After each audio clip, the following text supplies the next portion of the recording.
Bonsoir, le président de la République était ce matin sur le chantier du grand marché de Dabondi. Ce marché abritera plus de 800 boutiques reparties en 3 secteurs. La direction générale du port autonome de Conakry a tenu une conférence de presse. Le seul et unique sujet à l'ordre du jour, l'extension du terminal à conteneurs. La vie après Ebola, à quoi elle ressemble surtout pour les personnes guéries? Ces personnes affrontent souvent des épreuves pour leur insertion sociale et professionnelle. Le témoignage d'un guéri d'Ebola, c'est dans ce journal. Mesdames et messieurs, bonsoir. L'actualité ce vendredi avec tout d'abord la grande prière. Le chef de l'État s'est acquitté de ses obligations religieuses à la mosquée de Corentin. Professeur Alpha Condé et des fidèles musulmans ont prié pour la paix et l'unité nationale dans notre pays. Reportage Sanassi Keita. La mosquée Corentin, blottie dans la commune de Kaloum. C'est ici que le président de la République, en compagnie d'une forte délégation, est venu accomplir ses obligations religieuses de ce vendredi, 14-11e mois 2014. Dans son sermon, l'imam de cette mosquée a invoqué le nom de Dieu, le clément et miséricordieux, afin qu'il accompagne le peuple de Guinée dans la lutte engagée contre la fièvre hémorragique à virus Ebola.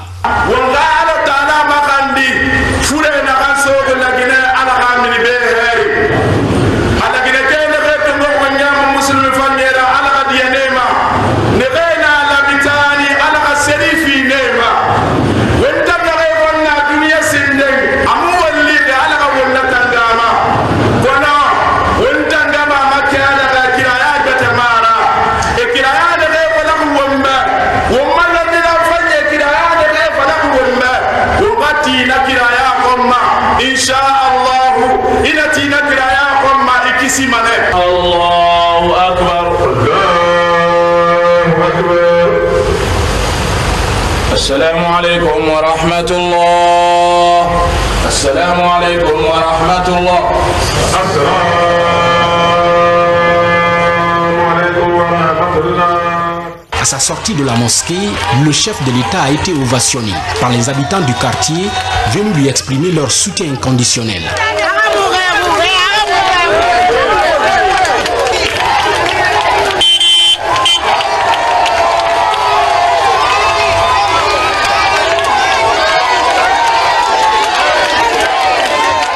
Peu après, le président de la République s'est rendu au quartier Taouya, dans la commune de Ratoma.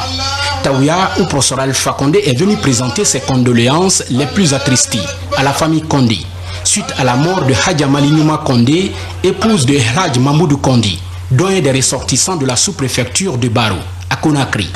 Professeur Ko, kwanye na kai sabar landi ko to na basi meya ale to na basi kelen se tuya ale kelen ne mafanko kale ta kala ajansi na koneka ani alaji mamari konde denu be ko kana an fabara sabar landi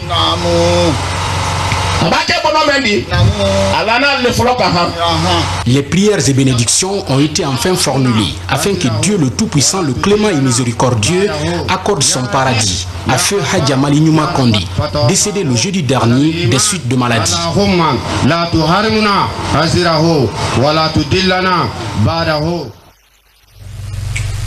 Après donc la prière du vendredi, le président de la République s'est rendu sur le chantier du futur grand marché en construction à Dabondi. C'est dans la commune de Matam. Bâti sur une superficie de 8 hectares, ce marché comportera plus de 800 boutiques reparties en 3 secteurs.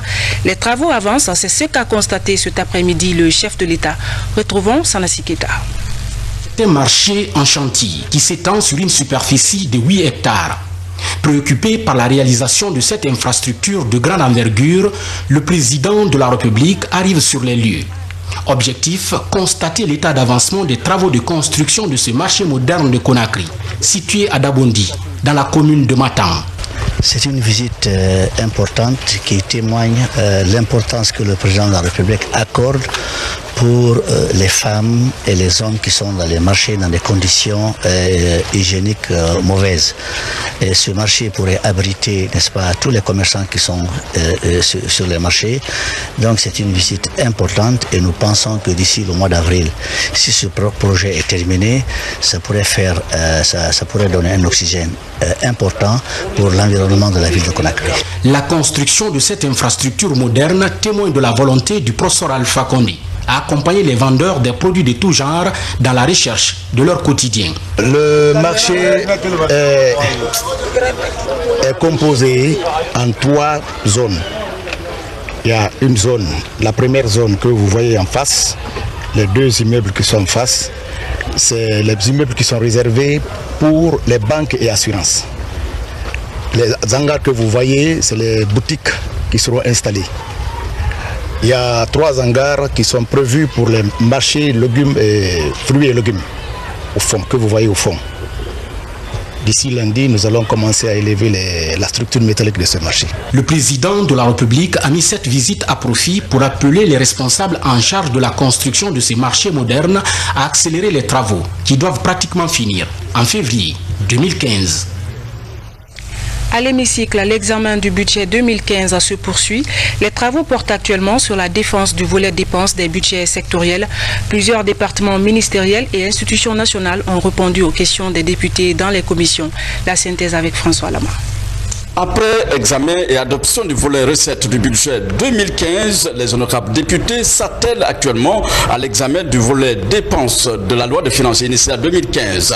Ce sont plusieurs départements ministériels et institutions nationales qui ont déjà défendu le volet dépenses de leur budget sectoriel devant les députés. Nous avons discuté avec le ministère du Plan, avec le Conseil national de la communication et la primature. Nous avons vu la politique du ministère du Plan, notamment tout ce qui est perspective économique, tout ce qui est plan de développement économique. On s'est rendu compte qu'il y a beaucoup de radios privées à l'intérieur du pays où le conseil n'est pas représenté. Donc il va falloir dans les années à venir se décentraliser. Nous avons discuté avec le directeur du cabinet et les différents conseils du Premier ministre pour voir comment on peut rationaliser l'ensemble de ces structures. D'une manière générale, les institutions marchent. Dans la commission développement rural et environnement, les interrogations des députés sont nombreuses. On a beaucoup parlé de maîtrise d'eau, on a beaucoup parlé de désenclavement, de la transformation et puis de la conservation des produits agricoles. Ils sont nombreux, les départements ministériels et institutions nationales qui sont repartis satisfaits. Les priorités du département de l'agriculture tiennent à ses fonctions régaliennes qui sont essentiellement l'appui aux producteurs et donc il nous revient au ministère d'assurer l'encadrement du secteur productif, de mettre en place les stratégies de la politique de développement agricole du pays. C'est la volonté du gouvernement de développer ce pays, c'est ça le plan quinquennal. Maintenant, par rapport à ça, il faut tenir compte aussi des moyens limités de l'État. Il faut que l'argent aille vers les secteurs prioritaires tels que l'énergie, les routes, la bonne gouvernance. On a eu à donner des éclaircissements sur l'action de gouvernement de coordination que nous menons et aussi sur l'évaluation des ministères que nous faisons périodiquement. D'autres rencontres sont également projetées ce samedi dans plusieurs commissions techniques consacrées au volet dépenses du budget 2015. Le projet d'extension du terminal à conteneurs du port autonome de Conakry était au centre d'une conférence de presse ce matin.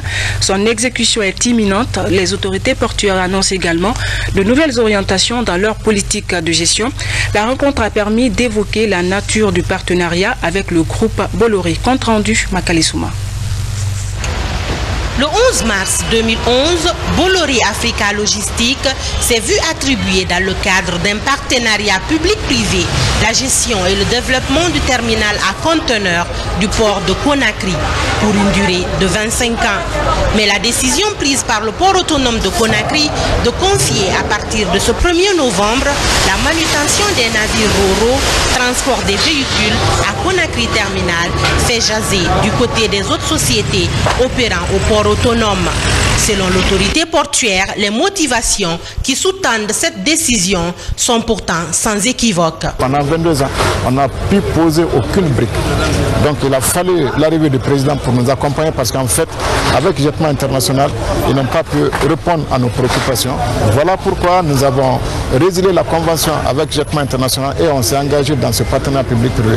Nous remercions aujourd'hui nos partenaires, particulièrement Bolloré, qui, grâce à la confiance qu'il a placée à notre pays et au président de la République, nous avons aujourd'hui un terminal à conteneur flambant neuf. Nous allons avoir un quai de moins 13 mètres de profondeur avec 338 mètres linéaires et un terminal avec un espace de 20 hectares. Mais d'ici au courant de 2015, ce qui est encore très important, c'est que ce terminal à conteneur va être équipé de portiques. Des portiques qui nous permettront d'accélérer la cadence de traitement des marchandises. Ces navires sont souvent en rade faute d'espace au port. Certains sont même détournés sur d'autres ports de la sous-région. Mais le calvaire n'est plus pour longtemps. Le gouvernement avait promis un terminal moderne et performant. Aujourd'hui, c'est chose faite. En termes de gestion des ro-ro, nous avons 20 hectares. 20 hectares de terre pleine qui seront aménagés. Les véhicules seront catégorisés dans ce parc. Les véhicules neufs seront à un niveau. Les véhicules de 5 ans seront à un niveau. Ainsi de suite, pour sécuriser les biens. Sur les 144 millions d'euros que Bolloré avait promis d'investir en 3 ans, 133 millions ont déjà été injectés dans l'extension et l'aménagement du port. Avec ces réformes, le port autonome de Conakry veut s'imposer une rigueur, passer de la gestion au quotidien à la mission stratégique digne des grands ports. Il a même en vue la mise en place d'un guichet unique pour faciliter les commandes et surtout le paiement de toutes les factures sur le net. La coordination générale de la SEG, Société des eaux de Guinée, a pied d'œuvre pour réparer la conduite principale d'eau traitée endommagée à Kisosso dans la commune de Matoto. De nouveaux équipements sont déjà arrivés à Conakry. Les techniciens seront déployés les prochains jours pour résoudre ce problème récurrent. Reportage Komara Moussa. La conduite principale d'eau traitée à Kisosso est cassée. Cet incident a eu lieu dans la nuit de mardi à mercredi. Les responsables de la SEG sont venus évaluer les dégâts enregistrés en vue de trouver des solutions pérennes. Je suis venu en personne avec une partie du personnel de l'ambassade du Japon pour vérifier l'ampleur des dégâts, voir les blessés, compatir à leur douleur et aussi évaluer le volume des travaux à faire dans le cadre de la réparation de cette conduite. À Conakry, Kisosso est le quartier qui enregistre le plus de dégâts à chaque fois que cette conduite est en panne. Depuis 2009, le quartier a connu 11 casses en dépit de la réduction de la pression des services. L'occupation anarchique des emprises des conduites principales est indexée. Toutefois, les responsables de la SEG sont disposés à résoudre ce problème devenu récurrent. L'arrivée de ces nouveaux équipements se situe dans ces cadres. On va essayer de changer les parties qui font plus de casse, c'est-à-dire vers la falaise, pour un peu remédier à cette solution. Donc nous lançons un appel à la population de ne pas continuer à construire le long de nos conduites. Il y a une distance à respecter. Sur le terrain, le constat révèle que certains riverains percent délibérément ces tuyaux, ce qui du coup aggrave la panne. Les autorités de la SEG invitent les uns et les autres au civisme et rassurent que les dégâts seront bientôt réparés par ces techniciens. Nous souhaitons que la SEG nous change l'installation, parce que l'installation qui est là, c'est en caoutchouc, nous ne sommes pas en sécurité. Cette année, c'est la deuxième casse de ce tuyau avec des dégâts non des moindres. Ces équipements valent 150 millions de francs guinéens. Il s'agit de fournitures informatiques offertes par la Chine au ministère de la fonction publique. Le geste accompagne le programme de modernisation de l'administration guinéenne. Explication Mamadi Terna Kamisoko. 14 ordinateurs, dont ceux des réseaux et leurs accessoires, des imprimantes et une photocopieuse, c'est l'assistance qu'offre la Chine. Ces équipements informatiques sont censés renforcer la capacité opérationnelle des cadres de la fonction publique. Objectif, accélérer la mise en œuvre du programme de réforme de l'État et de modernisation de l'administration guinéenne. Nous sommes ravis de voir que le ministère, sous la direction du ministre, a obtenu des résultats encourageants dans le recensement biométrique des fonctionnaires, l'assainissement des fichiers de la fonction publique, l'établissement de l'école nationale d'administration de Guinée et le recrutement des jeunes fonctionnaires, et apportant ainsi une contribution importante à la réforme en Guinée et à la modernisation de son administration. C'est le 15 octobre dernier que le ministre de la fonction publique a exprimé ce besoin à l'ambassadeur de la Chine en Guinée. À moins d'un mois, Pékin a réagi favorablement. Au nom de mon personnel, au nom du gouvernement guinéen, permettez-moi de vous traduire toute notre reconnaissance, toute notre amitié et tous nos remerciements. Nous ferons bon usage de ces équipements. Au-delà de l'acquisition du matériel informatique, le ministre Kourouma entend sceller un partenariat dynamique avec la Chine pour la suite des programmes de réforme de l'administration publique. Plus de 200 Guinéens émigrés ont bénéficié du programme d'aide au retour volontaire suisse. La nouvelle, on l'a apprise à la Maison de la Presse où les responsables de l'OIM, l'Organisation internationale de la migration, ont donné une conférence de presse. Cette démarche devrait aider les immigrés clandestins guinéens en Europe à rentrer dignement au pays. Reportage Tchernos Mandialo. Pour les Guinéens vivant en Suisse dans des conditions illégales et désireux de rejoindre leur patrie, il existe un programme de retour volontaire. Financé par le gouvernement suisse et exécuté par l'Organisation internationale de la migration OIM, ce programme est soutenu par le gouvernement guinéen. Depuis 2005, 277 Guinéens vivant en Suisse ont bénéficié de ce programme. Ils ont reçu chacun 4 000 $ à leur retour en Guinée, soit plus de 25 millions de francs guinéens pour faciliter leur réintégration socio-économique.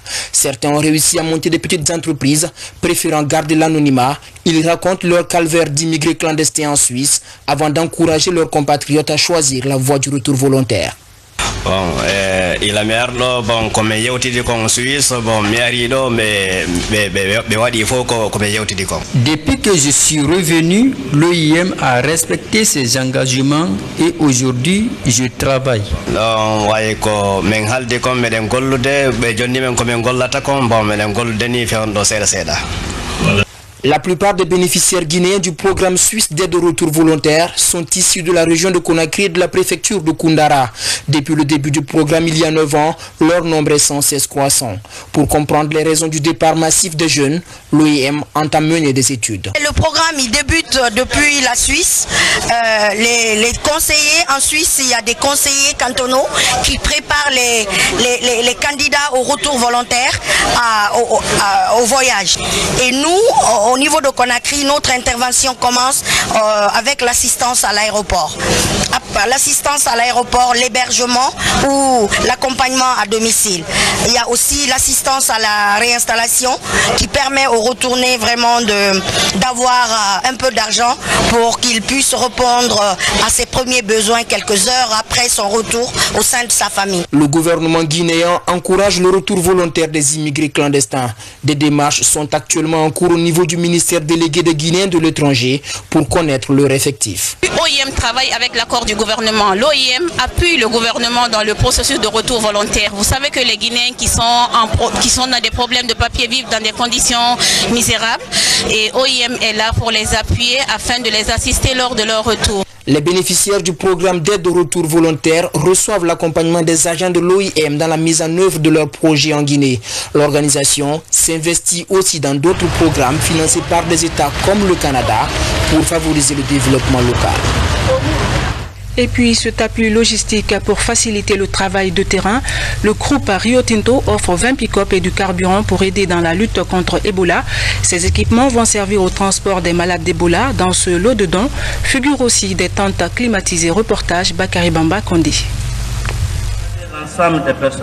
La société Rio Tinto s'infère aux côtés de l'État guinéen dans sa croisade contre le virus Ebola. Elle le matérialise à travers ce don de matériel pour soutenir la logistique des organisations humanitaires luttant contre Ebola. Le don est composé de 20 véhicules Land Cruiser munis de systèmes de communication, des camps miniers mobiles qui permettront d'augmenter les capacités d'accueil et de traitement des malades. Aussi des médicaments, équipements de protection et conteneurs de tentes font partir du don. Nous faisons partie de cette communauté de la Guinée. Nous sommes ici depuis plusieurs années et on espère être ici encore pendant plusieurs années, 50 ans, 70 ans. On a investi beaucoup sur le personnel, on a investi beaucoup dans le projet et nous faisons partie de cette communauté de la République de Guinée. C'est donc arrive au moment où tous les acteurs humanitaires sont sous le leadership du gouvernement de la Guinée, se mettant ensemble pour lutter efficacement et vaincre la propagation de l'épidémie d'Ebola. Satisfait de cette action humanitaire, le représentant du ministre en charge de la Santé remercie le donateur au nom du chef de l'État, professeur Alpha Condé.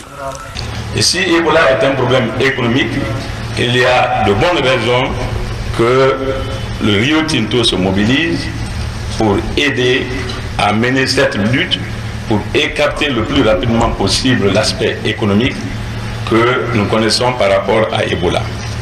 Je voudrais donc, au nom de toutes les autorités, vous remercier et vous rassurer que nous prendrons toutes les dispositions pour que la lutte devienne davantage efficace à travers cette donation par rapport à l'utilisation des véhicules que vous mettez aujourd'hui à notre disposition. La société Rio Tinto s'est engagée à soutenir les projets de prévention au sein des communautés.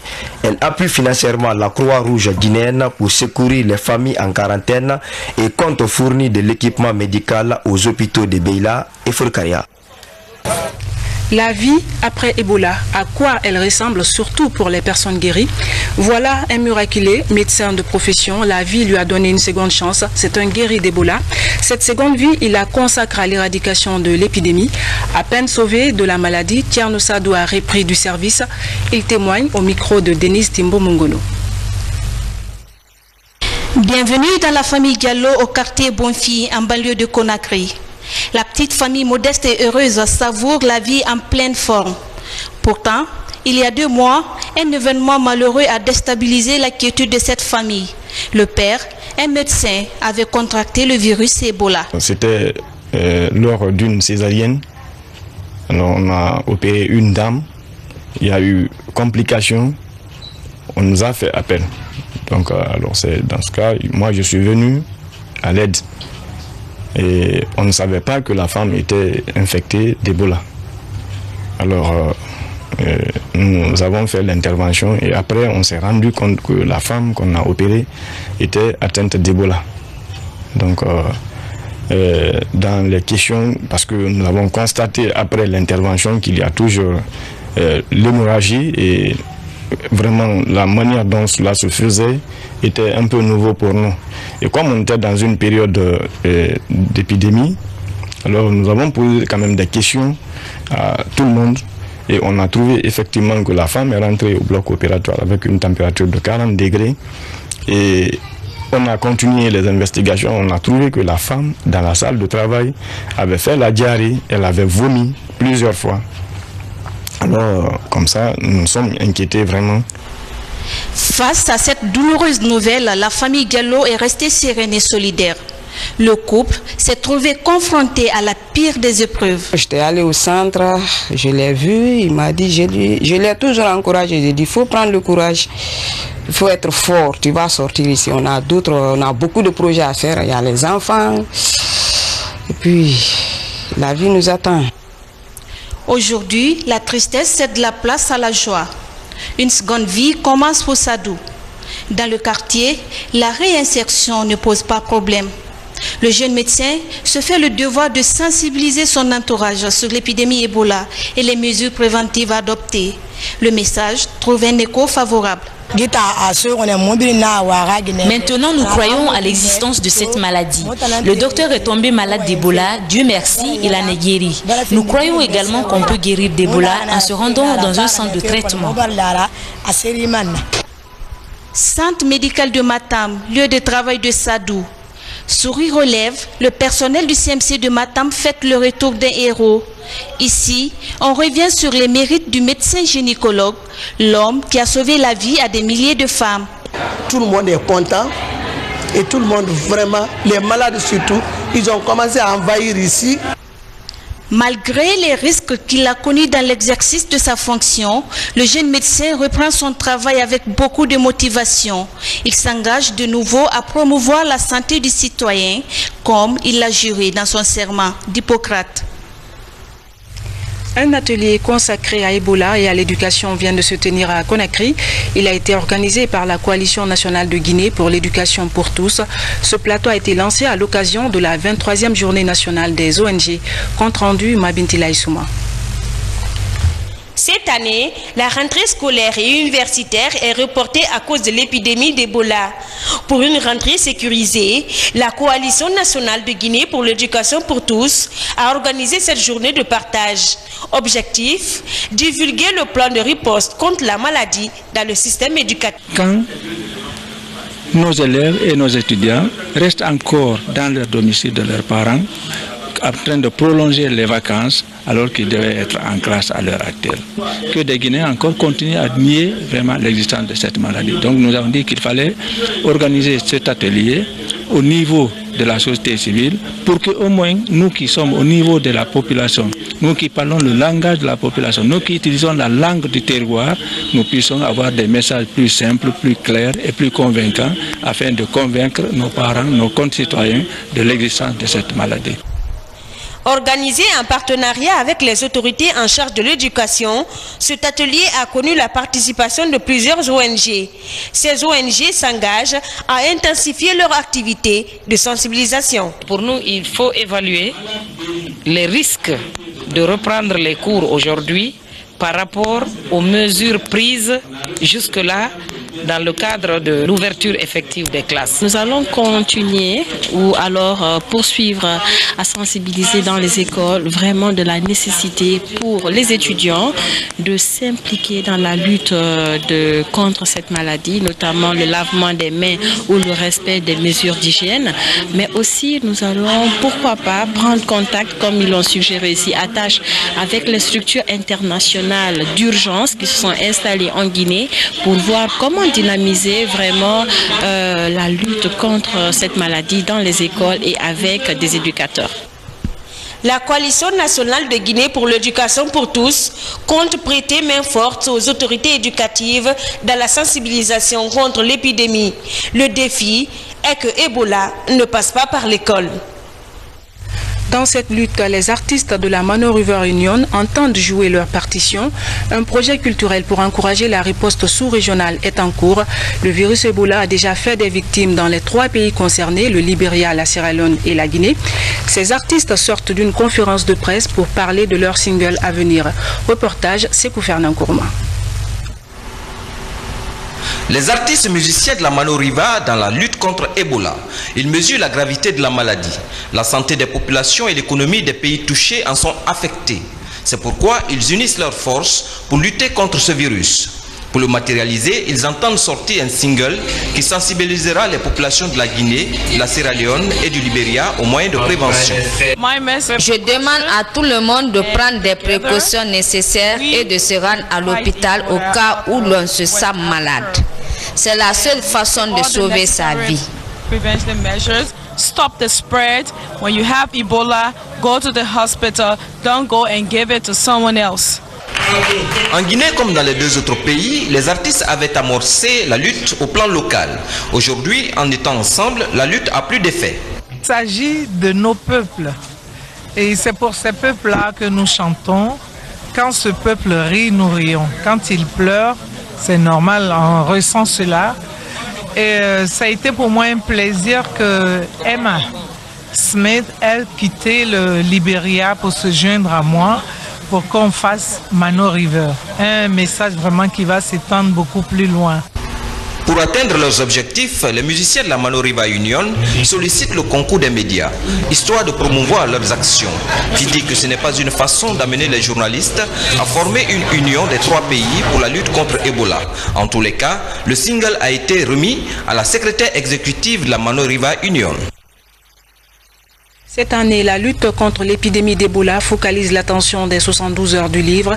Le coup d'envoi de l'événement, c'était hier avec en prime le prix du jeune écrivain. Le thème de ce concours porte sur l'engagement dans la lutte contre l'épidémie. Nous y reviendrons dans nos prochaines éditions d'information. Voilà, mesdames et messieurs, c'est la fin de ce journal. Merci d'avoir suivi. Bonne soirée en compagnie de nos programmes. À demain.